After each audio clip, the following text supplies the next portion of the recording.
en la Argentina en materia judicial en el tema entre la relación entre la ciudad y la nación? Bueno, arranco por el principio. Estamos parados en su origen ante un decreto de necesidad de urgencia que tiene muchos vicios y sobre todo adolece de una falta de justificación en cuanto a la medida adoptada de suspensión de la presencialidad en las clases, por la sencilla razón de que no explica cuáles son los datos epidemiológicos que dan lugar a esa medida y restringe no solamente el derecho a la educación, sino, como se ha visto en todo el mundo, también el derecho de los niños, niñas y adolescentes a la protección de su faz afectiva, social, psicológica, etc. A partir de ahí,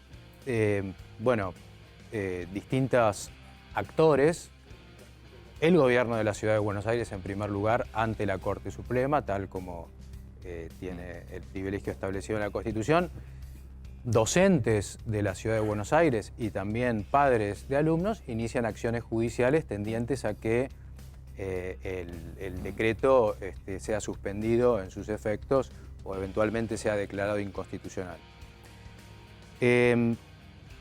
La acción iniciada por el gobierno de la ciudad, ya sabemos, está en instancias de la Corte. Sí.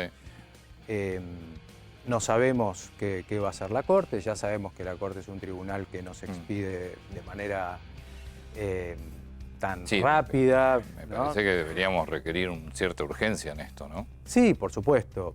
Especialmente, yo creo que acá había una manera de emitir un fallo sencillo de la Corte que en realidad no se vincula con el contenido del decreto, sino con la forma. Nosotros estamos sobreadaptados a esta normalidad que significa dictar decretos de necesidad de urgencia cuando el Congreso está en pleno funcionamiento. Hay que recordar que este tipo de decretos solo son posibles cuando es imposible materialmente la reunión del Congreso. Claro, acá el Congreso funciona por Zoom. El Congreso funciona por Zoom o a veces... Sí, pero ponele que... Pero está en funcionamiento y está en pleno periodo de sesiones y nosotros hemos visto al Congreso muchas veces sancionar leyes en un día o en 2 días. Vale decir que no es imposible resolver justamente esta cuestión que involucra tantos aspectos de carácter sanitario, educativo... Y además hubieran tenido los números. Etcétera, etcétera. Sí, ¿Cómo? Que además hubieran tenido los números. Bueno, no lo sé. En el mejor de los casos... es posible tomar una decisión consensuada. Lo que se pretende en el Congreso es, precisamente en estos casos donde hay mucha contraposición de datos, de opiniones, es crear un ámbito donde se escuchen todas las voces, donde se delibere. ¿Es válido lo que dice Fernández, que es un estrago jurídico porque fuiste por una justicia que es la justicia de la ciudad ordenada contra un tema que es federal? Bueno, he visto cosas peores, pero es cierto que el fallo que iniciaron un grupo de docentes, que en realidad después se acumuló a otra causa iniciada por los padres y a otra iniciada por una organización no gubernamental, es una decisión judicial de la justicia local de la Ciudad Autónoma de Buenos Aires, un fuero llamado Contencioso Administrativo y Tributario, que decide sobre una norma de carácter federal, que es el decreto de necesidad de urgencia. Y esto no responde a las reglas normales y frecuentes de asignación de competencia judicial. Bien. Si bien no es inédito, no es inédito, ha ocurrido otras veces frente a normas que son manifiestamente inconstitucionales o que... Pero acá viste que el fallo directamente no pide pide que se anule determinado artículo.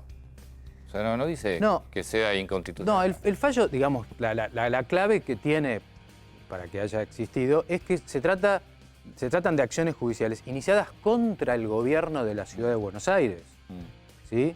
No contra el Estado Nacional, es decir, contra el gobierno de la Ciudad de Buenos Aires, exigiéndole al gobierno de la ciudad que inaplique, que no observe una norma que tiene muchos cuestionamientos y muy fuertes, y entonces garantice la prestación de los servicios educativos en ejercicio de la autonomía de la Ciudad de Buenos Aires, que es una... Claro, que en materia de educación es autónoma.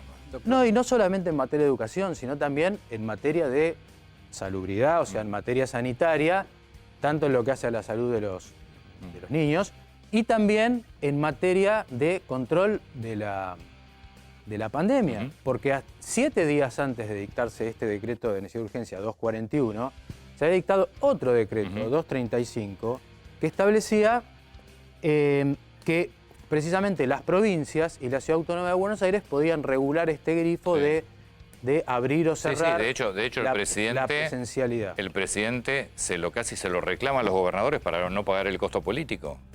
Desde los políticos hace esa jugada también.